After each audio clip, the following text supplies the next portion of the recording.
नमस्कार, मैं हूं आपके साथ रोहित। लोकसभा चुनाव 2024 की तारीखों का ऐलान चुनाव आयोग कभी भी कर सकता है, लेकिन उससे पहले ही पार्टियां धड़ाधड़ अपने उम्मीदवारों के नामों का ऐलान कर रही हैं, ताकि इस बार कहीं से किसी भी तरीके से चूक ना हो। ऐसे में मथुरा लोकसभा की सीट पर सबकी नजरें हैं, क्योंकि ये सीट सबसे हॉट सीट मानी जा रही है। कहा जा रहा है कि हेमा मालिनी इस बार यहां पर फंस सकती हैं। तो चलिए बताते हैं कि क्या हेमा मालिनी मथुरा से इस बार जीतने में कामयाब होंगी या फिर उन्हें विपक्ष से कड़ा मुकाबला मिलेगा।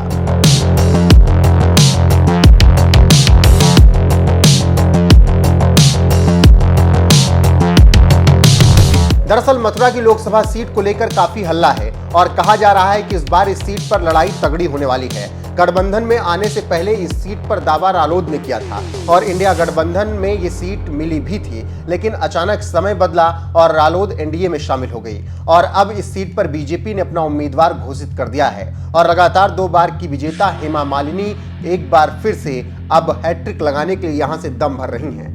ऐसे में जब आजाद भारत में पहली बार लोकसभा चुनाव 1952 में हुए थे तो उस समय देश में कांग्रेस ही कांग्रेस थी, लेकिन जब चुनाव हुए तो यहां से कांग्रेस नहीं बल्कि निर्दलीय उम्मीदवार चुनाव जीते और जिसे हराया उनका नाम सुनकर आप चौंक जाएंगे। जी हां, नाम था अटल बिहारी वाजपेयी का और इस चुनाव में अटल जी की जमानत भी जब्त हो गई। तो आप समझ सकते हैं कि मथुरा लोकसभा सीट क्यों चौंकाती है। आपको जानकारी के लिए बता दें कि मथुरा लोकसभा सीट जाट बहुल सीट है। यहां से अब तक चुने गए 17 प्रतिनिधियों में से 14 जाट समुदाय से आते हैं। मथुरा सीट की एक और सच्चाई ये भी है कि जाट बहुल होने के बाद भी कभी आरएलडी इसे अपना किला नहीं बना सकी। ये बात और है कि यहाँ से 2009 में जयंत चौधरी सांसद चुने गए थे, लेकिन जयंत के बुआ यानी ज्ञानवती भी मथुरा से चुनाव लड़ चुकी हैं, लेकिन जनता ने उन्हें नकार दिया था।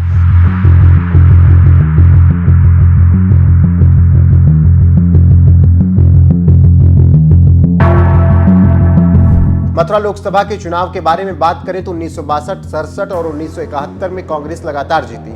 फिर आया राम मंदिर का दौर और बाजी पलट गई। बीजेपी लगातार 4 बार जीत का झंडा फहराने में सफल रही। उसके बाद इस सीट से बीजेपी ने 2014 में हेमा मालिनी को टिकट दिया और अब बीजेपी लगातार 2 बार से यहां पर जीत रही है और हेमा मालिनी शानदार तरीके से मथुरा से भगवा लहरा रही हैं। अब देखना होगा कि तीसरी बार उन्हें जब टिकट दिया गया है तो क्या वो हैट्रिक पूरा कर पाती हैं या फिर नहीं। इस बार कांग्रेस और सपा के गठबंधन में यह सीट कांग्रेस के खाते में गई। कांग्रेस ने अभी अपने उम्मीदवार के नाम का ऐलान नहीं किया, लेकिन बीजेपी ने अपने उम्मीदवार के नाम का ऐलान कर दिया है। कांग्रेस ने अपने पत्ते अभी नहीं खोले। देखना होगा कि जाट बहुल सीट पर किसी बड़े नेता को टिकट कांग्रेस थमाती है या फिर नहीं और उसका रिजल्ट क्या होता है।